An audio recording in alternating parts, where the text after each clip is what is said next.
What's up, Dreamfasters? It is Danny Gallows, of course, who'd you think it was, and welcome back to another glorious movie review.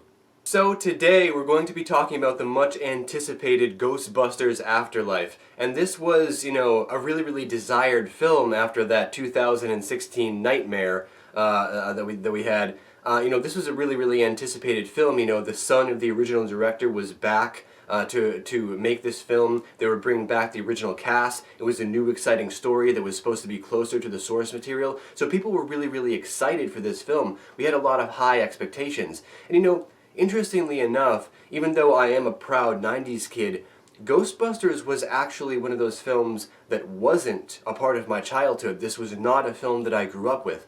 I mean, I remember seeing like bits and pieces of it when I was growing up, but I really didn't have a full beginning to end watch through of the movie until I was maybe like 20 years old. So, interestingly, for that reason, I really don't have a lot of deep connection to this film. I don't have a lot of nostalgia with this film, but at the same time, I do think it's a really cool film. Anytime it's on TV, I'll watch it. Anytime it's playing at a friend's house or something like that, I'm definitely excited to see it, but I don't really have any deep connection to this movie. However, I know that there are a lot of super fans out there that this is a very meaningful film to them. So this is a property that absolutely needs to be treated with respect. I mean, I think it goes without saying, right? So, after experiencing this movie, how is Ghostbusters Afterlife to a general 90s kid fan? Well, it was pretty damn good. And, honestly, this was yet another film that I wasn't that excited to see. I had very low expectations going in to see this movie because I honestly thought, especially after 2016, I honestly thought this was just going to be another soulless cash grab. The previews didn't look that good. I know I wasn't liking the look of the little marshmallow men, and some of the acting in the trailer seemed very off, and I was worried they were going to rely too heavily on nostalgia and not develop a new story enough. But I'm happy to say that I was completely wrong.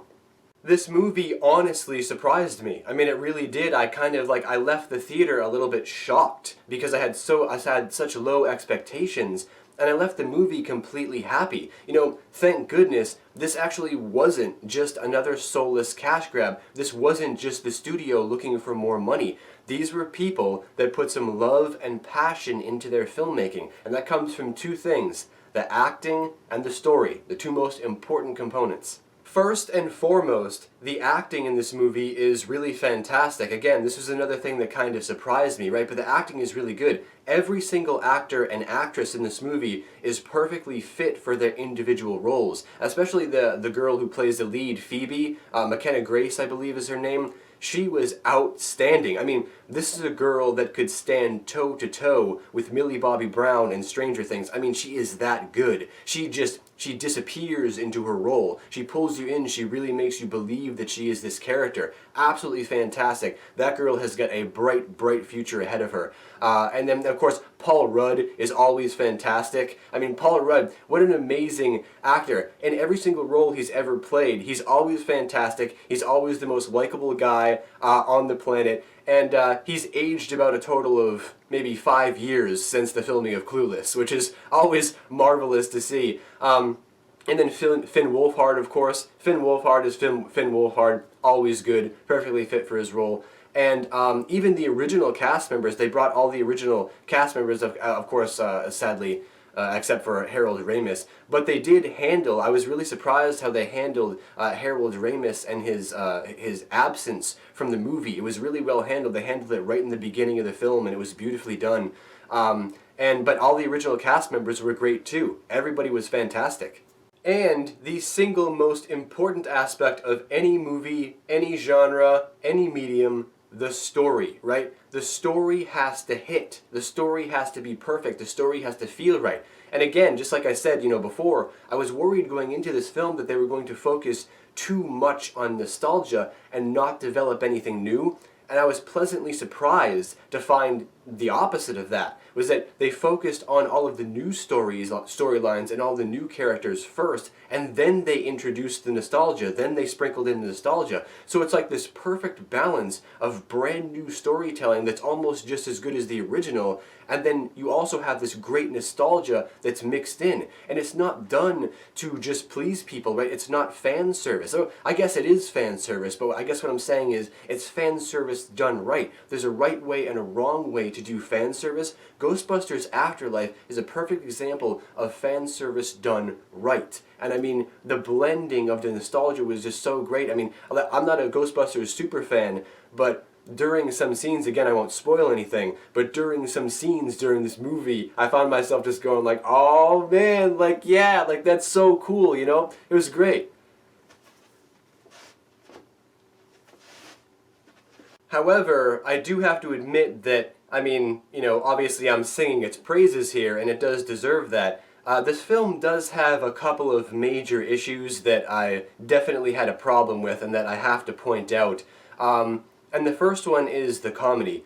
The comedy in this movie is very hit or miss, and sometimes it's kind of off-putting when it misses. I mean, there is a lot of great nostalgia humor, and when it hits, it's really, really funny.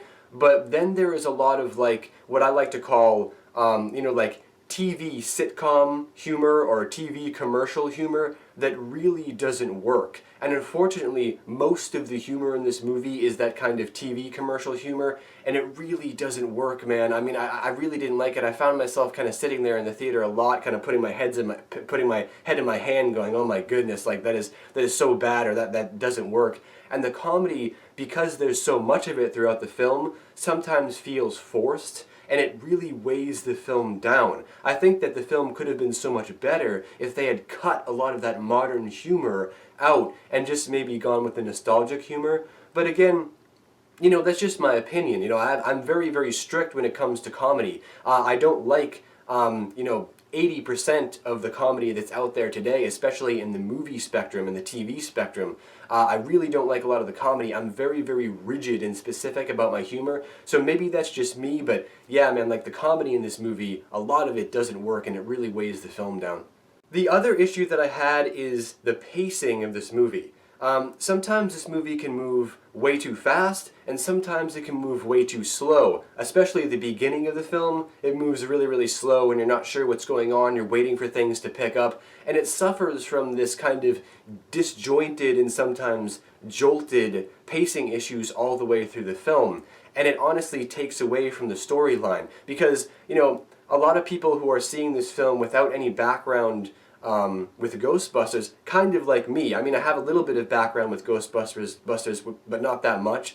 So a lot of the pacing in this movie and a lot of the direction in this movie comes from kind of like a reliance on having seen the first two films, because sometimes you're sitting there in the theater and you're not exactly sure what's going on, you're not exactly sure what's happening, you're not exactly sure what that reference is, and sometimes it's just a little bit disjointed. You know, sometimes the pacing can move at you know, breakneck speed because it's trying to push the story along, and you're not really sure like what's happening or what's going on, so you can feel a little bit confused and it can feel a little bit sloppy at times, and that definitely comes into play a lot throughout the film.